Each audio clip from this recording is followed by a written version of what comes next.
This is WMBD News on the Record.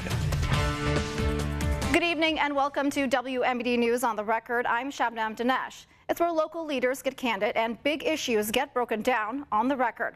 Congressman LaHood is in the spotlight, not just in Washington, but here at home. He voted for the reconciliation bill called the Big Beautiful Bill, which he says will help working families. But some voters in his district are pushing back.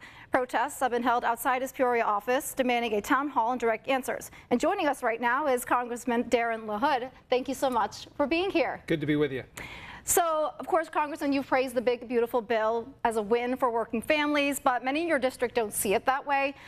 Your constituents have held a few protests. They want a town hall. They haven't gotten one yet.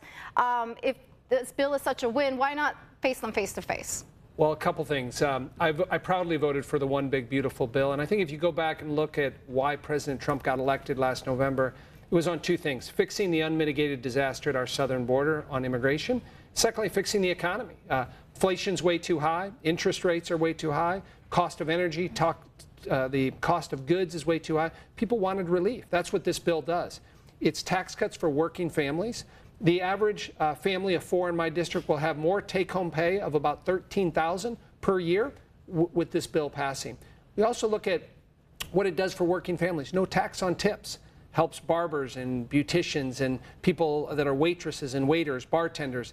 No tax on overtime, helping our manufacturing, our blue-collar workers. No tax on auto loans. No tax on senior citizens that get Social Security. So this is really a bill that helps working people. And I think you're going to see the results from that. It's going to be rocket fuel for the economy, and I was proud to support it.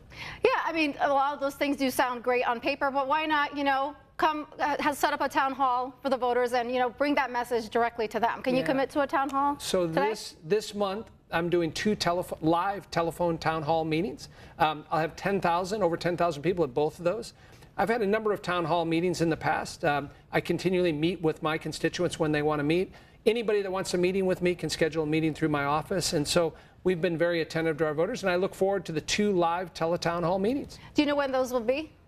We'll do two of those in July. Great. So coming right up. So under the Big Beautiful Bill that you supported, ICE did receive a significant funding boost to the tune of $170 billion. I believe that's over the course of 10 years. And since Trump had taken office, ICE has been out in full force, arresting allegedly undocumented people at job sites, immigration appointments, and even at home. And many don't have criminal records. Some have been found to be U.S. citizens. And there's growing public outcry over some of these militarized looking tactics and the lack of due process. And my question to you is, why is this the focus? We were told, violent offenders were going to be prioritized. So why are these people, the ones that are picking our food and building our homes, why are these people the ones that are being scooped up right now? Well, a couple things. Again, the president got elected last year because of the unmitigated disaster at our southern border. We've allowed 11 million people to come into this country illegally. We are a country that's very generous, and we should have legal immigration, not illegal immigration. So that's why the president got elected. And so it does a disservice to people that come here legally, that wait in line, do everything we ask them to do, to have 11 million people jumping the line. So we're a country based on rules and laws, and I think that's why the president got elected. So enforcing our rules and laws is what we're doing. We're sending back people to their country of origin to come here legally. We're sending back criminals that don't belong here. It's interesting, in this state, J.B. Pritzker has spent $2.5 billion on illegal immigrants over the last 5 years. That's money we don't have.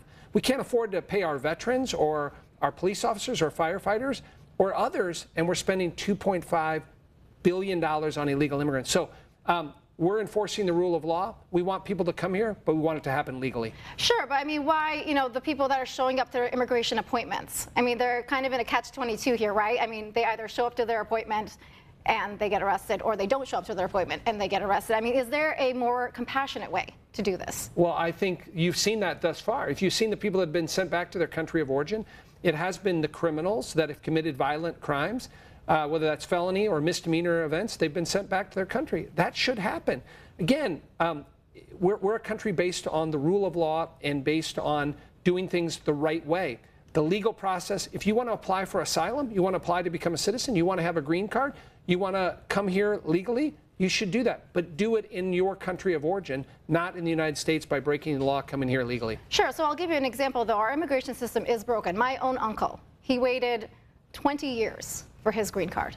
Okay, so something is broken here, right? I mean, how do you see the immigration system being reformed here? What are some initiatives you can get behind? Yeah, well, I'm the sponsor, a co-sponsor of a number of pieces of legislation to enhance our legal immigration system. So right now we let in 1.2 million legal immigrants every year.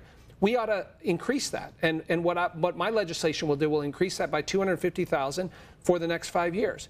But we should streamline the process. It should be easier to come here. So it shouldn't take 3 or 4 years. It should take a year to come here. So modernize that system, which is what our bill does. So, but you should go back to your country of origin to go through a background check, take a constitution test. You pay a fee.